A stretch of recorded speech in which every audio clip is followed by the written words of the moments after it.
കോഴിക്കോട് മഴയ്ക്ക് കുറവുണ്ടെങ്കിലും വെള്ളക്കെട്ട് അതിരൂക്ഷമായി തുടരുകയാണ്. കക്കോടി, കണ്ണാടിക്കൽ മേഖലകൾ വെള്ളത്തിൽ മുങ്ങിയിരിക്കുകയാണ്. മലയോര മേഖലയിലും മഴ കുറഞ്ഞെങ്കിലും താഴ്ന്ന പ്രദേശങ്ങൾ വെള്ളത്തിനടിയിലാണ്. 1000-ഓളം പേർ ഇപ്പോഴും ക്യാമ്പുകളിലാണ് കോഴിക്കോട് ജില്ലയിൽ കഴിയുന്നത്. ദിവസങ്ങളോളം കനത്ത രീതിയിൽ പെയ്ത മഴയ്ക്ക് നേരിയ ഒരു ശമനമുണ്ടായെങ്കിലും വെള്ളക്കെട്ടിന് അല്ലെങ്കിൽ ജനങ്ങളുടെ ദുരിതത്തിന് ഇപ്പോഴും ഒരു മാറ്റവുമില്ല എന്നതാണ് നമുക്ക് ഈ ദൃശ്യങ്ങൾ വെളിവാക്കുന്നത്. കണ്ണാടിക്കൽ ഭാഗത്തെ ഒരു വീടിന്റെ മുൻവശത്താണ് നമ്മളിപ്പോൾ നിൽക്കുന്നത്. ആ വീടിന്റെ സമീപത്തുള്ള പ്രദേശങ്ങൾ പൂർണ്ണമായും ഇപ്പോഴും വെള്ളക്കെട്ടിൽ തന്നെ നിൽക്കുന്ന കാഴ്ചയാണ് കാണാൻ കഴിയുന്നത്. വളരെ ചെറിയ സമയത്തിനുള്ളിലാണ് ഇവിടെയൊക്കെ ആ വെള്ളം നിറഞ്ഞത്. എന്നാൽ മഴ ഒഴിഞ്ഞ് മണിക്കൂറുകൾ കഴിയുമ്പോഴും ആ വെള്ളം ഒഴിഞ്ഞു പോകുന്നില്ല, അല്ലെങ്കിൽ ജലനിരപ്പ് കാര്യമായി കുറയുന്നില്ല എന്നതാണ് ഏറെ ആളുകൾക്ക് ബുദ്ധിമുട്ട് സൃഷ്ടിക്കുന്നത്. നമ്മളിപ്പോൾ തന്നെ കാണുന്നത് ഈ പ്രളയകാലം കഴിഞ്ഞാൽ ആളുകൾ വീടുകൾ വൃത്തിയാക്കുന്ന ഒരു തിരക്കിലാവും. കാരണം മണിക്കൂറുകളോളം ആ വീട്ടിൽ കെട്ടിനിന്ന വെള്ളം ഇറങ്ങിപ്പോയ ശേഷം അത് മാറ്റുന്നതിനുള്ള ഒരു നടപടികളാണ് ഇവരുടെ ഭാഗത്തുനിന്ന് ഉണ്ടാകുന്നത്. ചേട്ടാ, എവിടെ വരെയൊക്കെ എത്തിയായിരുന്നു ഇവിടെ വെള്ളം? ഇത് മുങ്ങിയിട്ടുണ്ട്, ജനലിന്റെ പകുതിയോളം മുങ്ങിയിട്ടുണ്ട് ഇവിടെ.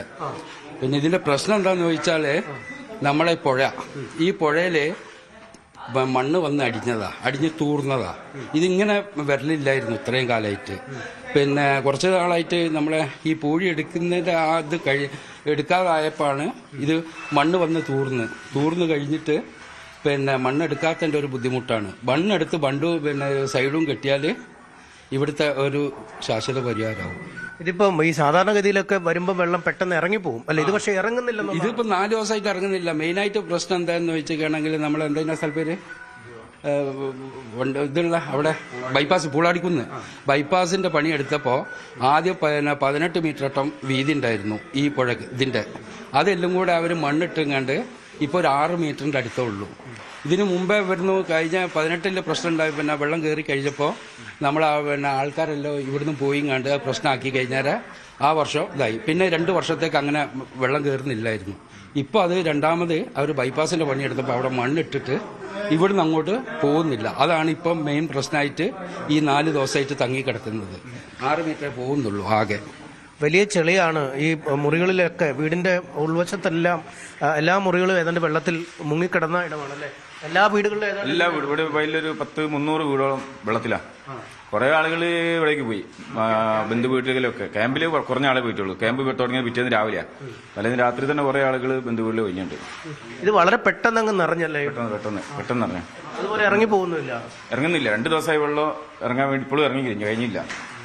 എന്തായാലും എല്ലാവരും കൂടെ ചേർന്ന് സംയുക്തമായുള്ള ഒരു ശുചീകരണ പ്രവർത്തനങ്ങളാണ് എല്ലാ ഇടങ്ങളിലും. ഹാളിലും അടുക്കളയിലും കിടപ്പുമുറിയിലും എല്ലാം വളരെ ചെളി നിറഞ്ഞു നിൽക്കുന്ന ഒരു സാഹചര്യമാണ്. ഒപ്പം ഒരുപാട് രോഗ സാധ്യതയൊക്കെ ഉള്ള ഒരു സമയം കൂടിയാണ് ഇത് കഴിഞ്ഞാൽ. ഒപ്പം പലയിടങ്ങളിലും നമുക്ക് ഉരക ജന്തുക്കളെ, ഈ പാമ്പിനെയും മറ്റുമൊക്കെ വീടുകൾക്കുള്ളിൽ ഉണ്ടാവുന്ന ഒരു കാഴ്ചയും കാണാൻ കഴിയും. എന്തായാലും ഇന്ന് രാവിലെ മുതൽ കോഴിക്കോട് ജില്ലയുടെ വിവിധ മേഖലകളിൽ മഴയ്ക്ക് ഒരു ശമനമുണ്ട്. പക്ഷേ ഓറഞ്ച് അലർട്ട് ഉണ്ട്. അതായത് മഴ പെയ്യാൻ സാധ്യതകൾ ഏറെയുണ്ട്. സ്കൂളുകൾക്ക് അവധിയാണ്. ദുരിതാശ്വാസ ക്യാമ്പുകളിലെ ഏതാണ്ട് 1000-ലധികം ആളുകളാണ് ജില്ലയിലെ വിവിധ മേഖലകളിലായി തുടരുന്നത്. അവരിൽ പലരും ഇന്ന് വീടുകളിലേക്കൊക്കെ പോയി സ്ഥിതിഗതികൾ വിലയിരുത്തുകയും ശുചിയാക്കൽ പ്രവർത്തനങ്ങളൊക്കെ നടത്തിയ ശേഷമാണ് കുട്ടികളെയും ഒക്കെയായി വീട്ടിലേക്ക് പോകാൻ കഴിയുന്ന ഒരു സാഹചര്യം. ജില്ലയുടെ മലയോര മേഖലകളിലും മഴയ്ക്ക് കാര്യമായ ഒരു ശമനം ഉണ്ടായിരിക്കുന്നു എന്നാണ് ആശ്വാസം നൽകുന്നത്. എന്തായാലും ഈ വെള്ളക്കെട്ട് മാറിയാൽ 1-2 ദിവസം എടുത്താവും കോഴിക്കോട്ടെ താഴ്ന്ന പ്രദേശങ്ങളിലെ ജനജീവിതം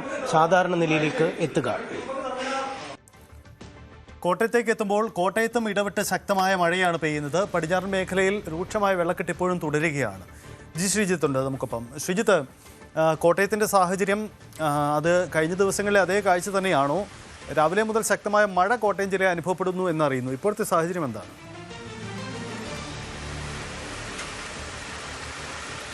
സജിത്ത്, മഴ പെയ്യാണ്.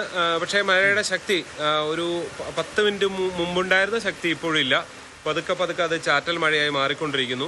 മഴ ഈ പാലയിലൊക്കെ മുന്നറിയിപ്പ് നിലയിൽ നിന്ന് താഴേക്ക് വെള്ളം ഇറങ്ങിയിട്ടുണ്ട്. ഒപ്പം തന്നെ പേരൂര് പോലെ ഇന്നലെ നമ്മൾ ഇറഞ്ഞാൽ പേരൂരൊക്കെ വെള്ളം ഇറങ്ങിയിട്ടുണ്ട്. ഞാനിപ്പോൾ ഈ വാരിശ്ശേരി കുമ്മനം റോഡിലാണ് നിൽക്കുന്നത്. ഇവിടെയും വെള്ളം ഇറങ്ങാൻ തുടങ്ങിയിട്ടുണ്ട്. ഏതാണ്ടൊരു 1 അടിയോളം വെള്ളം ഇറങ്ങിയിട്ടുണ്ട് എന്നുള്ളതാണ് ഇവിടെയുള്ളവരൊക്കെ പറയുന്നത്. നമുക്ക് ഇവിടെ ഒരു ചേട്ടനുണ്ട്. അദ്ദേഹം രാവിലെ ക്ലീനിങ് ഒക്കെ ചെയ്യുന്നു. വീടിനുള്ളിലേക്ക് വെള്ളം കയറിയിരുന്നില്ല, വെള്ളം ഇറങ്ങാൻ തുടങ്ങിയില്ല ചേട്ടാ? നല്ല രീതിയിൽ ഇറങ്ങാൻ തുടങ്ങി. കാരണം വെച്ചാൽ കഴിഞ്ഞ ഇന്നലത്തെ വെച്ച് ലെവൽ നോക്കുകയാണെങ്കിൽ 2 അടിയോളം വെള്ളം കുറഞ്ഞിട്ടുണ്ട്. പിന്നെ 2000 മീറ്റർ വെള്ളം വെച്ച് നോക്കുമ്പോൾ അത്രയും വെള്ളം വന്നിട്ടില്ല എന്നുള്ളതാണ് എൻ്റെ അഭിപ്രായം. ഈ ഇവിടെ വരെ കയറി? ഇവിടെ നമുക്ക് നട വരെ വീടിനുള്ളിൽ കയറിയില്ല. വീടിനുള്ളിൽ ബാത്റൂമിൽ കയറി. ബാത്റൂമിൽ ഇപ്പം താന്നാണല്ലോ അവിടെ. ബാത്റൂമിൽ കയറിയിട്ടുണ്ട്. അത്രയ്ക്കകത്തോട്ട് കയറി. പൊതുവേ ഒന്ന് ഇനി മഴ പെയ്യുന്നുണ്ട്. മഴ പെയ്യുന്നുണ്ടെങ്കിലും ഉരുള് പൊട്ടിയെങ്കിൽ മാത്രമേ ഇനി വെള്ളം വരാൻ സാധ്യതയുള്ളൂ. അതാണ് എൻ്റെ ഒരു കണക്കൂട്ടൽ. സജിത്ത്, അത് തന്നെയാണ്. ഇവിടെയൊക്കെ ഈ വീടിന്റെ കാർപോർച്ചിലൊക്കെ ചെറുതായിട്ട് വെള്ളം ഇപ്പോൾ കിടക്കുന്നുണ്ട്. കുറച്ചുകൂടി വെള്ളം ഉണ്ടായിരുന്നതാണ്, പക്ഷെ വെള്ളം ഇറങ്ങാൻ തുടങ്ങി. ഈ റോഡിലും ഇപ്പോൾ വെള്ളം ഉണ്ട്. പക്ഷെ ചിലയിടത്ത് ഈ റോഡിൻ്റെ ഉയർച്ച താഴ്ചകൾക്കൊക്കെ അനുസരിച്ച് ചിലയിടത്ത് വെള്ളം കൂടുതലാണ്. അതായത് അപ്പോൾ വണ്ടികൾ പോകുന്നുണ്ട്, പക്ഷേ എല്ലായിടത്തുകൂടെയും വണ്ടി അങ്ങനെ പോകാൻ കഴിയില്ല എന്നുള്ള പ്രശ്നം ഉണ്ട്. ചിലയിടത്ത് നല്ല ഒഴുക്ക് ഇപ്പോഴും അനുഭവപ്പെടുന്നുണ്ട്. വെള്ളം ഇറങ്ങാൻ തുടങ്ങിയതിൻ്റെ ഒരു വലിയ ആശ്വാസമുണ്ട്. വീട്ടിൽ വെള്ളം കയറിയായിരുന്നോ? ഇപ്പോഴോ എന്താ അവസ്ഥ? ഇപ്പൊ ഒരടിയോളം കുറഞ്ഞിട്ടുണ്ട്. ഞാനും 2 ദിവസമായിട്ട് ഇവിടെ ഇല്ലായിരുന്നു, എറണാകുളത്തായിരുന്നു. ഇപ്പൊ തിരിച്ചു വന്നപ്പോഴത്തേക്ക് എല്ലാവരും പറഞ്ഞു വലിയ വെള്ളമാണെന്നാണ് വന്നത്. സാധാരണ 2018 ഒരു വെള്ളം വന്നിട്ടില്ലെന്നാണ്. ചില ഭാഗങ്ങളിലൊക്കെ 2018 ഒരു വെള്ളം വന്നിട്ടുണ്ട്. എന്നാൽ ചില ഭാഗത്തൊക്കെ 2018 കൂടുതൽ വെള്ളം വന്നു എന്നാണ് ഇപ്പോൾ എല്ലായിടത്തും അറിയാൻ കഴിയുന്നത്. വീട്ടിൽ നിന്ന് മാറേണ്ടി വന്നോ വീട്ടുകാർക്ക്? ഇല്ല, മാറേണ്ടി വന്നില്ല. എല്ലാം പ്രത്യേകിച്ച് പറയുകയാണെന്നുണ്ടെങ്കിൽ നമ്മുടെ വീട്ടിൽ 2018 പോലും ഇച്ചിരി പൊക്കത്തി ഇരിക്കുന്നതുകൊണ്ട് തന്നെ പഴയ വീട്ടിൽ വെള്ളം കയറുമായിരുന്നു. നമ്മുടെ വീട്ടിൽ അത്യാവശ്യം ഒഴുക്കുണ്ടെങ്കിൽ തന്നെ അകത്തേക്ക് കയറുന്നൊരു സാഹചര്യം ഇല്ല. അപ്പോൾ അതാണ് സജിത്ത്, ഈ പലയിടത്തും പല സാഹചര്യമാണ് എന്നുള്ളതാണ്. ഇതിപ്പോൾ ഇവിടെ ഒരു അംഗനവാടിയാണ്. ഇതിൻ്റെ തൊട്ട് മുൻപ് അത്യാവശ്യം നല്ല ഒഴുക്കുണ്ട്. ഇവിടെ കാണാം, തൊട്ടപ്പുറത്തൊരു തോടാണ് ഉള്ളത്. അങ്ങനെ ഓരോ ഇടത്തും ഓരോന്നാണ് സാഹചര്യം. ഈ ചില വീടുകൾ ഉയരത്തിലിരിക്കുന്നത് കൊണ്ട് തന്നെ അവിടെ വെള്ളം കയറിയിട്ടില്ല എന്നുള്ളതാണ്. ഇതിപ്പോൾ അത് ആളുകളൊക്കെ ഈ ഭാഗങ്ങളിൽ നിന്ന് ഇങ്ങനെ പുറത്തേക്ക് ഇപ്പോഴും വന്നുകൊണ്ടിരിക്കുന്നുണ്ട്. ചില വീടുകൾക്കുള്ളിൽ കൂടി ഇപ്പോഴും നല്ല ഒഴുക്ക് അനുഭവപ്പെടുന്ന സാഹചര്യം ഉണ്ട്. ഈ വീടിൻ്റെയൊക്കെ സ്ഥിതി അതാണ്. നമുക്ക് നോക്കിക്കഴിഞ്ഞാൽ വീടിൻ്റെ ഉള്ളിലേക്കൊക്കെ വെള്ളം കയറിയിട്ടുണ്ട്. ഇപ്പോഴും ഇവിടെ ആളുകളില്ല, താമസിക്കുന്നില്ല എന്നാണ് നമുക്ക് മനസ്സിലാക്കാൻ സാധിക്കുന്നത്. ഇതാണ് ഇവിടുത്തെ ഒക്കെ ഒരു കാഴ്ച ഇതാണ്. പക്ഷേ ആശ്വാസമുള്ളത് ഈ പാല പോലുള്ള പ്രദേശങ്ങളിൽ മഴ പെയ്യുന്നുണ്ട്. ഈ ഉരുൾപൊട്ടൽ മേഖലകൾ അവിടെയും മഴ പെയ്യുന്നുണ്ട്. ഇന്നലെ ഈ തീക്കോയിലൊക്കെ ഏതാണ്ട് 60 മില്ലിമീറ്ററോളം മഴ പെയ്യുന്ന സ്ഥിതി ഉണ്ടായിട്ടുണ്ട്. അതുപോലെ തന്നെയാണ് താഴ്ന്ന പ്രദേശങ്ങൾ, ഈ താഴെയുള്ള അതായത് കോട്ടയം നഗരം പോലുള്ള പ്രദേശങ്ങളിലും അത് തന്നെയാണ് സാഹചര്യം ഉള്ളത്. എന്തായാലും ഈ മഴ തുടരുന്നു എന്നതാണ് സജിത്ത് ഇതിലാകെ ഒരു പ്രശ്നമായി നിൽക്കുന്നത്. ഈ മഴ ഇന്നും ഓറഞ്ച് അലർട്ടാണുള്ളത്. ഇന്നലെ പെട്ടെന്ന് റെഡ് അലർട്ട് വന്നു. ഇന്ന് രാവിലെ കുറച്ചൊരു 3 മണിക്കൂറത്തേക്ക് റെഡ് അലർട്ട് വന്നു. അപ്പോൾ ഇതൊക്കെ ഇങ്ങനെ നിൽക്കുന്നത് ഒരു വലിയ പ്രശ്നമാണ് എന്നുള്ളതാണ് നമുക്ക് എടുത്ത് കാണാൻ സാധിക്കുന്നത്. ഇപ്പോൾ ഈരാറ്റുപേട്ട ടൗണിലൊക്കെ ഉണ്ടായിരുന്ന വെള്ളമെല്ലാം പൂർണ്ണമായി ഇറങ്ങി. ഈരാറ്റുപേട്ട പാല റോഡ് ക്ലിയർ ആയിട്ടുണ്ട്. അതുവഴിയുള്ള വെള്ളം ഒഴുക്ക് നിന്ന് ഇറങ്ങി ആറ്റിലേക്ക് ഇറങ്ങിയിട്ടുണ്ട്. മുന്നറിയിപ്പ് നിലയ്ക്ക് താഴേക്ക് കാര്യങ്ങൾ എത്തിച്ചേർന്നിട്ടുണ്ട്. പക്ഷേ ഈ പല മേഖലകളിലും, പ്രത്യേകിച്ച് എറഞ്ഞാൽ പോലുള്ള മേഖലകൾ, അവിടെ നിന്നൊക്കെ ആളുകൾ മാറി താമസിക്കുന്ന നില വന്നു. അങ്ങനെ ഇന്നലെ വൈകിട്ടത്തോടെ ഏതാണ്ട് 8000-ഓളം ആളുകൾ ദുരിതാശ്വാസ ക്യാമ്പുകളിലേക്ക് കഴിയുന്നു. ഇതെന്താ, വെള്ളം കാണാൻ ഇറങ്ങിയാണോ? വീട്ടിൽ വെള്ളം കയറിയോ? ഇല്ല, ആണല്ലേ. എന്താ പേര്? മോളുടെയോ? ഈ വെള്ളത്തിൽ ഇറങ്ങുമ്പോഴേ അവിടെയൊക്കെ നല്ല ഒഴുക്കല്ലേ, അപ്പൊ പേടിയില്ലേ? ഒഴുക്കി കളിക്കുമ്പോ സൂക്ഷിക്കണം. തൊട്ടപ്പുറത്ത് തോടാണേ. വീട്ടിലൊക്കെ പറഞ്ഞിട്ടാണ് ഇറങ്ങിയേ? രണ്ടുപേരും മാത്രമായിട്ട് ഇറങ്ങിയിരിക്കുന്നു.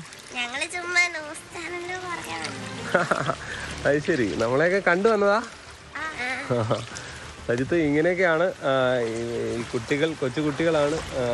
അപ്പോൾ അവരിങ്ങനെ വെള്ളമൊക്കെ കാണാൻ വേണ്ടി, ചെറുപ്പത്തിലുള്ള ഈ വെള്ളപ്പൊക്ക കാഴ്ചകളൊക്കെ അവരെ സംബന്ധിച്ച് ഭയങ്കര പിന്നീടുള്ള വലിയ ഓർമ്മകളാണ്. അതുകൊണ്ട് തന്നെ അവരൊക്കെ വളരെ ആവേശപൂർവ്വം കൂടി ഇറങ്ങുന്ന കാഴ്ചയാണ് നമുക്ക് കാണാൻ സാധിക്കുന്നത്. എന്തായാലും ഇതാണ് പൊതുവെ സാഹചര്യം. സജിത്ത്, ഈ ആശങ്ക വെള്ളം കുറയുന്നു എന്നൊക്കെ നമ്മൾ പറയുകയാണ്. പക്ഷേ വെള്ളം കുറയുമ്പോഴും ഈ ഇടയ്ക്ക് പെയ്യുന്ന മഴ ഒരു വലിയ ടെൻഷനായി നിൽക്കുന്നു. ഇപ്പോൾ ഈ റോഡ് നേരത്തെ കണ്ട ഭാഗം പോലെയല്ല, ഇവിടെ കുറച്ചുകൂടെ വെള്ളം കുറവുണ്ട്. പക്ഷേ ഇതിനുള്ളിൽ ഉള്ള വീട് ഒക്കെയുള്ള ഭാഗത്ത് അവിടെ അത് ഏതാണ്ട് തറനിരപ്പിന് മുകളിലേക്ക് വെള്ളം എത്തുന്ന സ്ഥിതി നമുക്ക് കാണാൻ സാധിക്കും. എന്തായാലും ഇതാണ് പൊതുവെയുള്ള സാഹചര്യം. ഇതാണ് ഇപ്പോഴും റെസ്ക്യൂ പ്രവർത്തനങ്ങളുണ്ട്. പലയിടത്തു നിന്നും ആളുകൾ വീട്ടിലൊക്കെ കഴിഞ്ഞിരുന്നവർക്ക് ചിലർക്കൊക്കെ ആരോഗ്യ പ്രശ്നങ്ങളൊക്കെ വന്നവരുണ്ട്. അപ്പോൾ അവരെയൊക്കെ വീടുകളിൽ നിന്ന് മാറ്റുന്ന ജോലി ഇന്ന് രാവിലെ മുതൽ തന്നെ ഫയർഫോഴ്സും NDRF ടീമും ഒക്കെ ചെയ്തുകൊണ്ടിരിക്കുന്നുണ്ട്. മരുന്നെത്തിക്കേണ്ട അവശ്യ ഇടങ്ങളിൽ വീടുകളിൽ കുടുങ്ങിയവർക്ക്, അതായത് വീടുകളിൽ നിന്ന് വാഹനങ്ങളിലൊന്നും പുറത്തേക്ക് പോകാൻ കഴിയാത്തവർക്കൊക്കെ മരുന്നെത്തിക്കുന്ന ജോലിയൊക്കെ അവർ ചെയ്തുകൊണ്ടിരിക്കുന്നുണ്ട്. അങ്ങനെ രക്ഷാപ്രവർത്തനങ്ങൾ സജീവമാണ്. പക്ഷേ മഴ തുടരുകയാണ്. സജിത്ത്, സാഹചര്യം കോട്ടയത്തിൻ്റെ പടിഞ്ഞാറൻ മേഖലകളുടെ സാഹചര്യം ഇതാണ്. മഴ ശക്തമായി ഇപ്പോഴുമുണ്ട്. എന്നാൽ വെള്ളക്കെട്ട്, വെള്ളമിറങ്ങുന്നതിൻ്റെ ചില സൂചനകൾ കൂടി ഉണ്ടാകുന്നു എന്നതാണ് അവിടുത്തെ സാഹചര്യം. ശക്തമായ പ്രതിസന്ധിയാണ് പടിഞ്ഞാറൻ മേഖലകളിൽ നേരിട്ടുകൊണ്ടിരിക്കുന്നത് എന്നതാണ് സാഹചര്യം. ഇതിനിടയിൽ മന്ത്രിസഭാ യോഗത്തിന് ശേഷമുള്ള മുഖ്യമന്ത്രിയുടെ ബ്രീഫിംഗ് നമ്മൾ ഉടൻ പ്രതീക്ഷിക്കുന്നുണ്ട്. കൂടുതൽ പ്രളയ സഹായങ്ങൾ പ്രഖ്യാപിക്കുമെന്ന് തന്നെയാണ് നമ്മൾ പ്രതീക്ഷിക്കുന്നത്. ദുരിതത്തിലായ വ്യാപാരികൾക്ക് സഹായ പദ്ധതി സർക്കാർ പ്രഖ്യാപിക്കും എന്ന പ്രതീക്ഷയുണ്ട്. കാരണം മന്ത്രിസഭാ യോഗത്തിൽ തീരുമാനമുണ്ടായ എന്ന സൂചനകൾ കൂടി വരുന്നുണ്ട്. വ്യാപാരികൾക്കുള്ള സഹായ പദ്ധതി പ്രഖ്യാപിച്ചു എന്ന തീരുമാനം കൂടി വരുന്നുണ്ട്. കടകളിൽ വെള്ളം കയറിയവർക്കും നഷ്ടപരിഹാരം നൽകും. നിലവിൽ വീടുകളിൽ വെള്ളം കയറിയതിന് ആയിരുന്നു സഹായം നൽകിയിരുന്നത്. കൃഷിനാശത്തിനുള്ള നഷ്ടപരിഹാര തുകയും വർദ്ധിപ്പിച്ചു എന്ന തീരുമാനം കൂടിയുണ്ട്. സ്വാഭാവികമാണെന്ന് പ്രതീക്ഷിച്ചതാണ്. മന്ത്രിസഭാ യോഗ തീരുമാനങ്ങൾ എന്തൊക്കെയെന്നത് വളരെ ആകാംക്ഷയുള്ള കാര്യമാണ്. മുഖ്യമന്ത്രി അല്പസമയത്തിനുള്ളിൽ മാധ്യമങ്ങളെ കണ്ട് ഇക്കാര്യത്തിലൊരു വ്യക്തത വരുത്തുമെന്ന് തന്നെയാണ് നമ്മൾ പ്രതീക്ഷിക്കുന്നത്. എന്തൊക്കെയാണ് ഇന്നത്തെ മന്ത്രിസഭയിലെടുത്ത പ്രധാനപ്പെട്ട തീരുമാനങ്ങൾ, ആ തീരുമാനങ്ങൾ കർഷകർക്ക്, വ്യാപാരികൾക്ക്, ഒപ്പം തന്നെ പ്രളയക്കെടുതികൾ നേരിടുന്നവർക്ക് എത്ര കണ്ട് സഹായമാകുമെന്ന കാര്യം കൂടി നമുക്കറിയാം. പ്രധാനപ്പെട്ട തീരുമാനങ്ങൾ ഉടൻ തന്നെ VD സതീശൻ മുഖ്യമന്ത്രി പ്രഖ്യാപിക്കുമെന്നാണ് പ്രതീക്ഷിക്കുന്നത്.